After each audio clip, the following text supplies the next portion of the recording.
This season on The Couch, Falz the Bad Guy and Laila Johnson Salami place your presidential aspirants on the hot seat. This guy want to put me in trouble. I won't allow you. Nobody.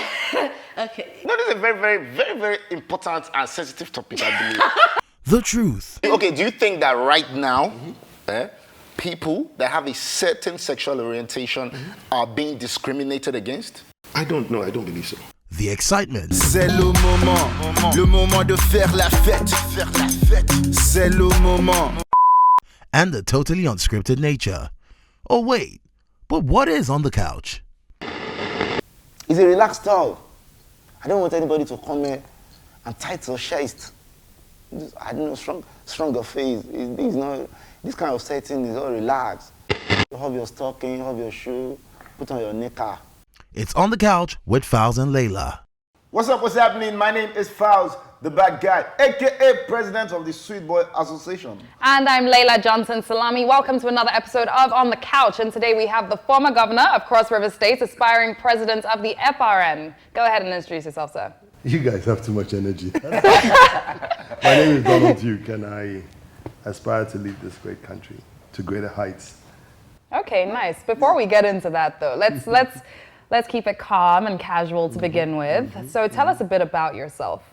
Okay, happily married, 3 daughters. 2 have found their way out of my home. Thank goodness for that. Their husbands are happy, but they don't know they've taken over my problems. I am from Cross River State.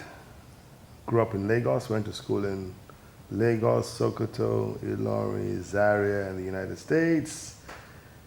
A lawyer, businessman. In my past life, I've been Commissioner for Finance in Cross River, Governor of Cross River for 8 years. And I think we're an underperforming and underachieving nation. And the basis of our problem is poor leadership. What is your greatest passion? What you're most passionate about?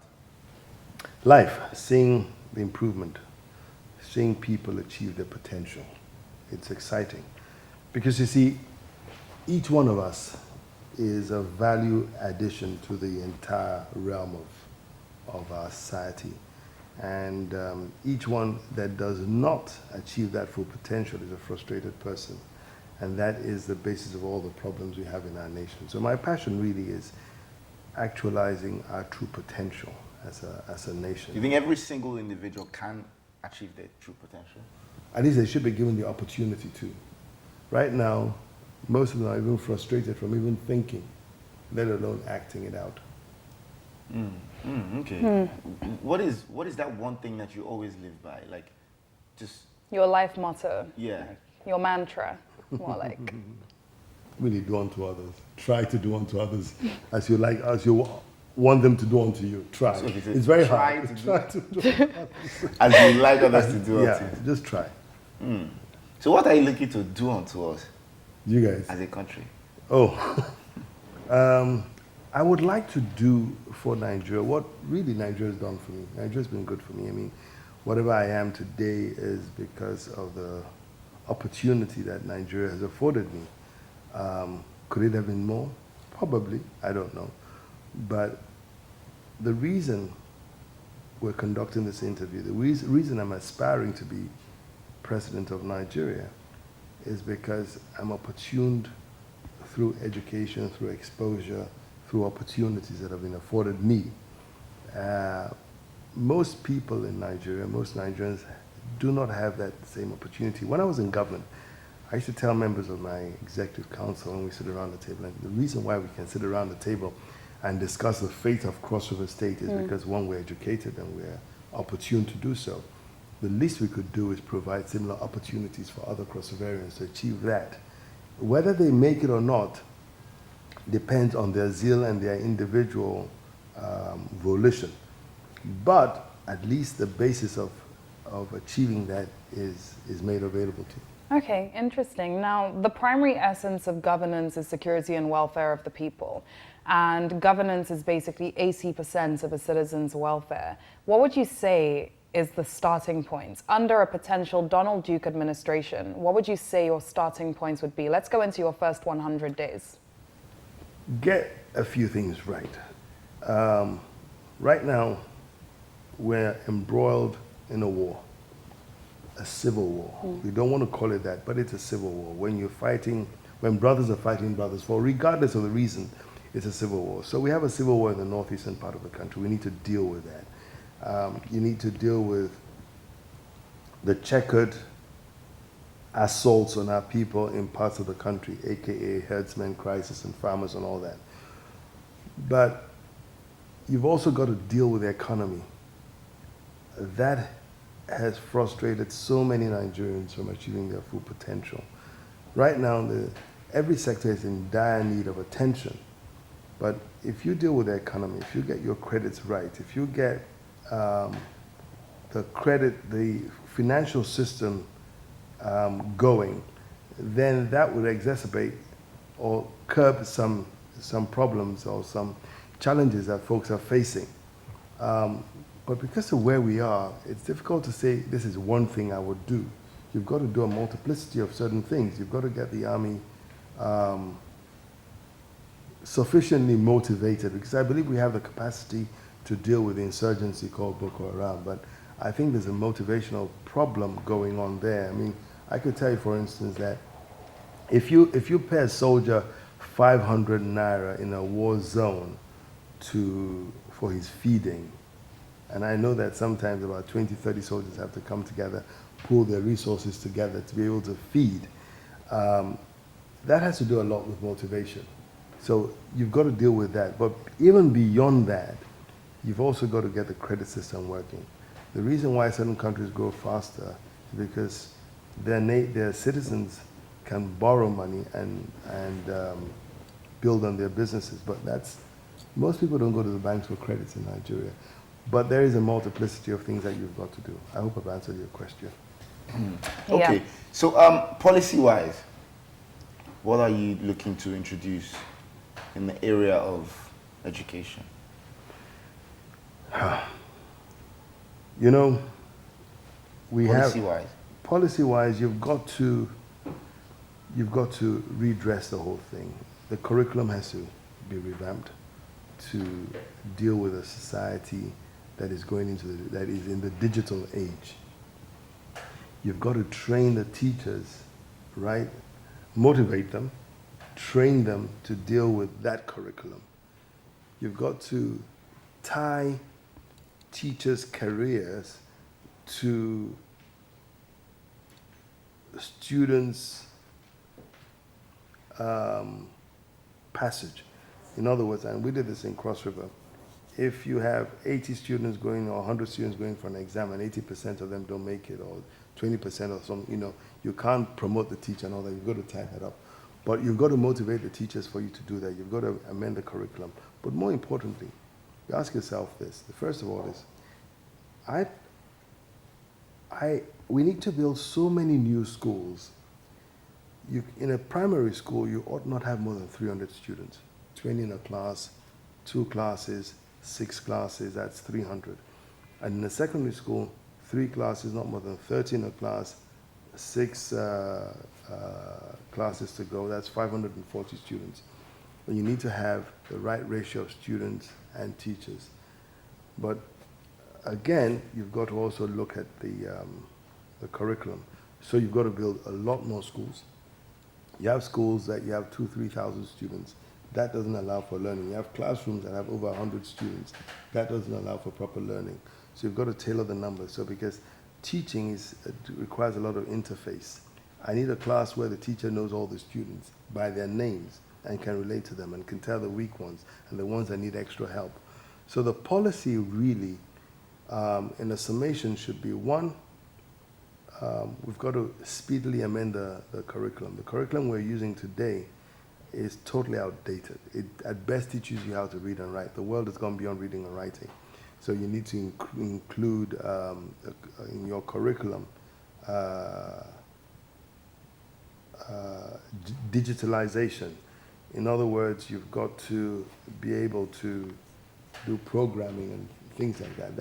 That's an essential tool. The second thing is that you've got to also train the teachers for that, build the required number of schools, and of course, at the end of the first 18 years, your senior secondary, you should be able to leave school with a requisite skill. So regardless of whether you go to university or not, you are able to fend for yourself. Okay. Okay. Let's talk about security. I think being a policeman in Nigeria now is a bit of a joke and stuff. He can't help himself. He's a bit of a joke and stuff. Just, I mean, definitely the police force is all over the place. It's quite shambolic, to be honest. How are we? What's the way forward, policy-wise? Because, can I just state, like, I, as a citizen, I am scared of the Nigerian police force. Yeah. I mean, we hear numerous stories about individuals being harassed by members of the so-called As in, I take federal, certain state, routes to You've got to avoid start from somewhere. First of all, we have only 300, we have under 400,000 policemen in Nigeria. With a nation, I think the statistics should be 1 to every 100, so we need about 2 million policemen in Nigeria, so we're under-policed. Now, of these 300 or 400 that we have, half of them are escorting VIPs and VVIPs and all that, so only about half of them are truly at work. And that's why there's an increasing clamor for the state police and all that, but people don't understand. Do you believe in the state policing? I believe in state policing, right? And I'll explain it. Now, if you're going to get someone to protect society, you've got to, A, properly train the person, right? I think there should be a minimum qualification to join the police force, and I don't think it should be school cert.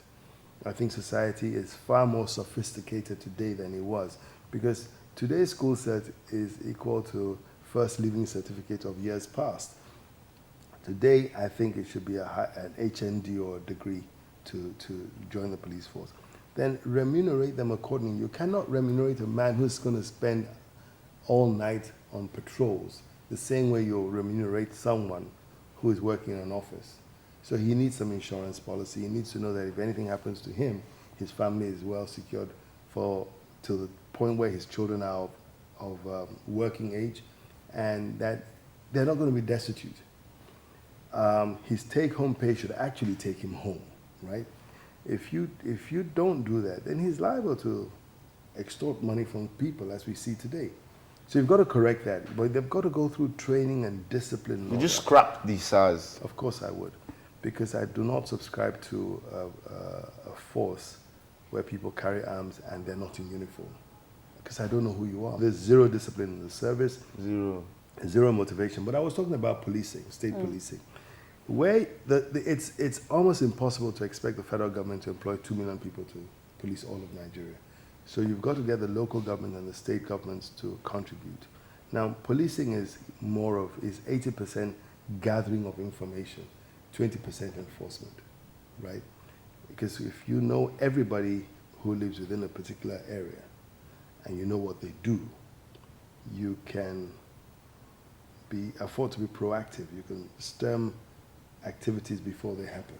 You need to have a system of policing where the federal, the state, and the local government get involved at different levels. The local government and state government more on the level of information gathering and general policing, but enforcement should be more on the federal level. But my concern when it comes to state policing, I think it's one of those that's pretty much a double-edged sword, because on one hand, yes, it makes all the sense in the world. But on the other hand, we have reports that reach us stating that 14 states in Nigeria today can't even survive on internally generated revenue. So they're still depending on federal allocation in order to survive. We're seeing cases where public servants are not being paid their salaries. We saw recently with like the Edo sweepers protest, and then Obaseki ended up sacking the commissioner, etc. And we are having this problem within the states. So if we bring policing down to a state level, how can we assure an improvement in the welfare of the police officers You serving? really don't need to employ new people. My experience is that most state public services, civil services, are bloated anyway. So you can conveniently take 2,000-3,000 people who are just fooling around in the service, really, get them trained in policing, and give them other responsibilities to do without, without really dealing with the salary issue. Because they're not doing more of enforcement, they're doing more of information gathering. Gathering information. So it wouldn't puncture their budgets at all. There's hardly any service in this nation, whether local state or federal, right, that is not bloated. Okay, but that's all well and good, but I would say that one of my major issues, and this actually really upsets me, is the fact that I feel as though as the Nigerian populace we're very fooled. And I'll give you an example. Now, I was reading a report recently that was speaking on the pension allowances of ex-governors of states, right? And it was going down. I think it's under a provision in the Constitution called the RM something. I cannot remember. However, some of those entitlements... Revenue Mobilization and Fiscal Commission. Thank you, sir. RFMC. There we go. Now, some of those provisions included family holidays or paid holidays, new car every 3 to 4 years. Really? Yeah. I mean, shortchanged. Wait, so I'm getting there. I mean, shortchanged. Basically, the report Are you showed, serious, is that? yeah, and the 30-day report holiday, showed 30-day holiday, new car every 3 to 4 years. No, is this for the state government or from the federal? From the state governments. Now, Not the from reports, the Federal no. Mobilization and Fiscal Commission. I will go back and double check. You should, Either way, because I need to know. ex-governors And are if you do know, getting let me know. ex-governors. I claim your car. Either way, ex-governors are getting certain pension allowances from the government, whether it's state or federal level. And states like, okay, they gave an example of Bauchi states, right? And billions had gone in to this pension fund for ex-governors, yet it's one of Nigeria's poorest states. In 2017 alone, 40 billion naira went towards this fund for ex-governors. In what state? All across. So All are across. you saying you are not a not. beneficiary I'm not. of And this? I'll explain. I think you have it a bit mixed up. I think the Mobilization Commission makes a recommendation to the states what payments should, what pensions or allowances should go to political office holders, right? But it has to be passed by the State House of Assembly, right, for remuneration. Some states have, some states have not. I know states like Lagos, Kwara, Delta. I didn't know about Bauchi, but a few states have that. A good number of states have it also at different levels. There's some that you may consider excessive, and some like the one in Cross River is hardly there, right?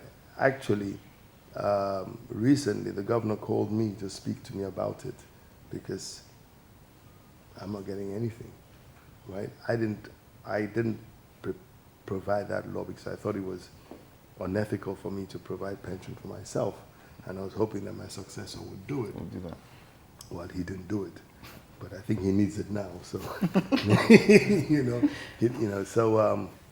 But in some states, it's very, very excessive. But you're currently not a beneficiary of any such scheme. And I know that even when I become, and I hope I become a beneficiary of some pension or the other, I'll be honest with you. Yeah. But there is absolutely no way Cross River would afford some of the excesses that I'm hearing. And right. it's something I need to live with a conscience. I need to be able to. I'm not averse to receiving a pension, but it must be something that is justifiable.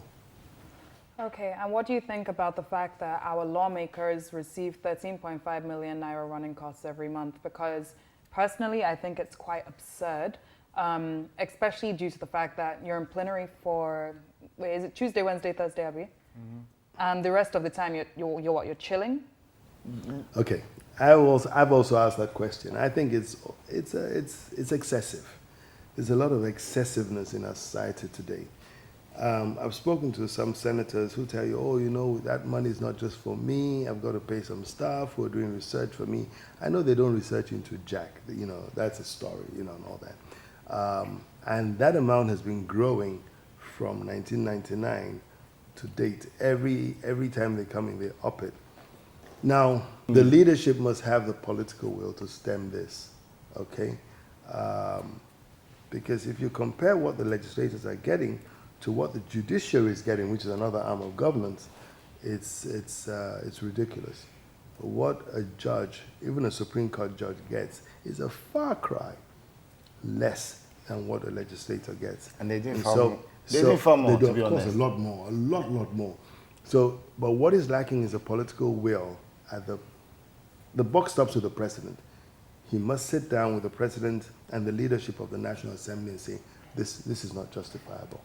So what do you think is justifiable what are the justifiable circumstances for a lawmaker? Like, what would you say is fair for a lawmaker? It's difficult. I can't tell. I don't work with them. I think, But for example, I think that I can a tell you what is lawmaker- excess, but I can't tell you what they should For do. example, I think that every lawmaker should have his day job. Like, Yep. you have what you do. People have proposed that. You are just doing this People have because... proposed that it should be part-time. Yeah, it should be Right? part-time. It shouldn't be full-time. People have proposed that. Shouldn't be and anybody's job. job. It does make some sense because Because then people are now running because they're they going don't there. work. I think they work 4 days in a week or 3 days in a week. I'm not sure. Yeah, I don't think it's up to 4. It's just not a full-time job. It's not a full-time And job. And they're people going that don't there have a- only because of all these allowances and perks. Everyone agrees that it's excessive, Let's talk about light. as in electricity or sunlight. God said, "Let there be light," And there was light. and there was light in the world, And he has not failed. but it did not. The light did not reach Nigeria. It did. It did. It did, but It did. it now went off. Do you plan to give every Nigerian 24 hours electricity? I'm sure if you speak to any aspirant, he'll tell you yes. The challenge is, how do we do it? Oh, yeah, that's where I was going. So everyone will say, yes, we should have electricity and all that. But when it comes to how do we do it? How are you going to do it? Okay. Let me give you a basic premise of governance. Anything that is essential must be local. The problem with power, it's now, in the modern world, is an essential item. But you generate power at one end of the country, transmit it to the other end, right? If you're generating the power, say, at Ugeli, and you're transmitting it to Kaduna, if you generate 100 megawatts at Ugeli, by the time it gets to Kaduna, it will be less than 40 or 30, okay? So, I talked about the flare of gas that we flare about. At one time, we were flaring about 2.5 billion cubic feet of gas daily. It's come down a bit, but we still flare. Rather than flare, pipe this gas throughout the country, right? So that because gas is a fuel. The fuel is available. All I need to do is put turbines. Ikoyi, for instance, or Victoria Island, or Ikoyi and Victoria Island combined, should have its own power station, right? It shouldn't develop. Egbin, most of us get our power from Egbin power plant. Egbin does about maybe under 1,000 megawatts now, but it's really supplying the entire southwestern part of Nigeria. It can't work. You need to localize the generation, okay? Lagos, being the most industrial part of Nigeria, literally every sector of the state, every local government is large enough to have its own power generation facilities so that you don't have transmission lines that are interstate. So right now, if there's a problem, a failure of the transmission system, you can have a national shutdown. And you hear of it from time to time where they say it's a total shutdown. There's no power in the whole country. That's a security risk. You need to have several plants. What I will do is to ensure that there's gas, for instance, available throughout the country. Okay. Then I can encourage you, Falz, right? The state government can give you a concession to generate power. The gas is available, you buy the turbine, you have affordable credit. Don't forget, I kept on talking about affordable credit earlier on. So you go to the bank and say, listen, the government has given me concession to provide power for all of Victoria Island, right? Mm-hmm. There are 20,000 homes in Victoria Island. Each one should pay X amount of naira. If you give me a loan at 7% or whatever, over 3 years or 5 years, I should be able to repay the loan, okay? And Lagos or Victoria Island has its own local power station. Right now, Victoria Island gets its power from Egbin, okay? By the time it gets here, several things could happen along the way. One truck could run into a power plant, into a tower and disconnect. So we just live by luck. It shouldn't work that way. But if it's, like I said, anything that is essential has to be locally available. That's how a society should grow. Would you also focus on renewable forms of energy, solar? Of course. So do you think that your greatest achievement as a person was becoming governor of Cross River? No, my greatest achievement was being a good father. Okay. Still traveling strategy. That's really what matters, you know. Okay.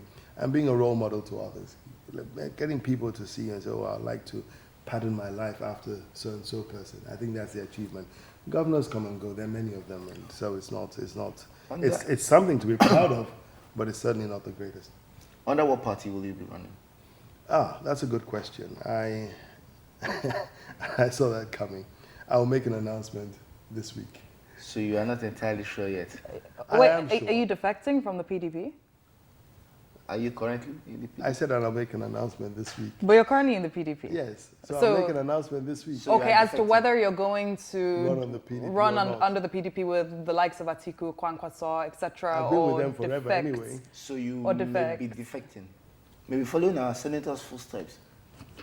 It depends on why you're defecting. If you're defecting because you are seeking a platform to run an election, that's a different thing. In my case, I've stayed with the PDP. I am not pleased with the party. I think a party that the country gave such incredible opportunity to has shortchanged the country. Whether it is a viable vehicle to seek the presidency at this time, I'll make up my mind this week.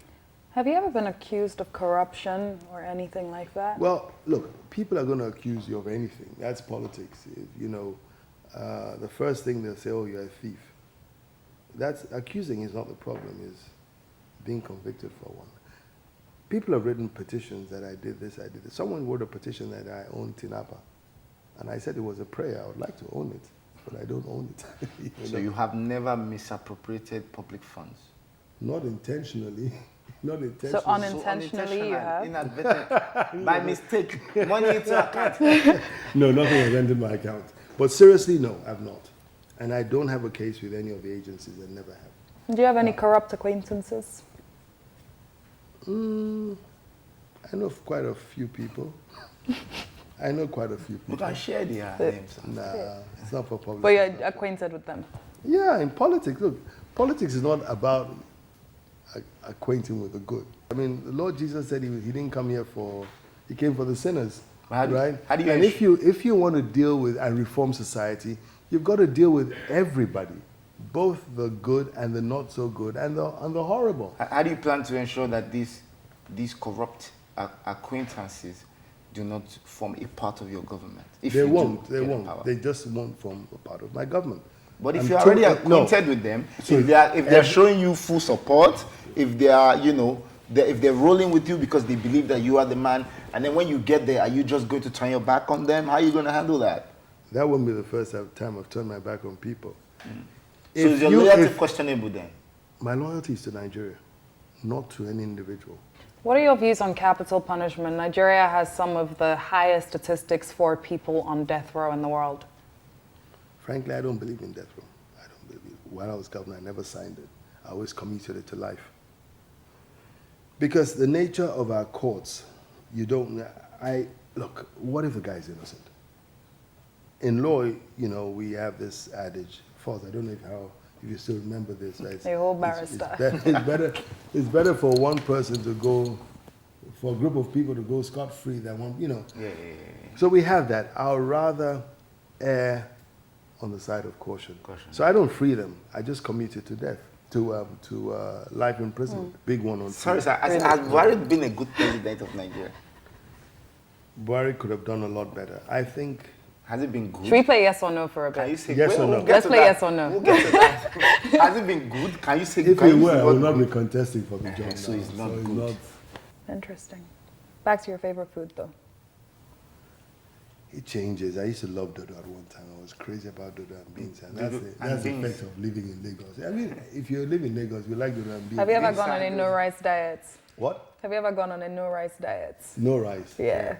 Are you living in Nigeria? This is look next to you. It's not me. Doing it. No wonder you're slow today. Your energy level has gone down. We get most of our carbs from that, but it's good. It's healthy. Yeah, I think rice there's now. too much carbs in our food, right? You go to the typical booker, you find the gari or the pounded yam this way, the soup, then just 2 pieces of it. Yeah, I've If never you're lucky, understood then, that. yeah.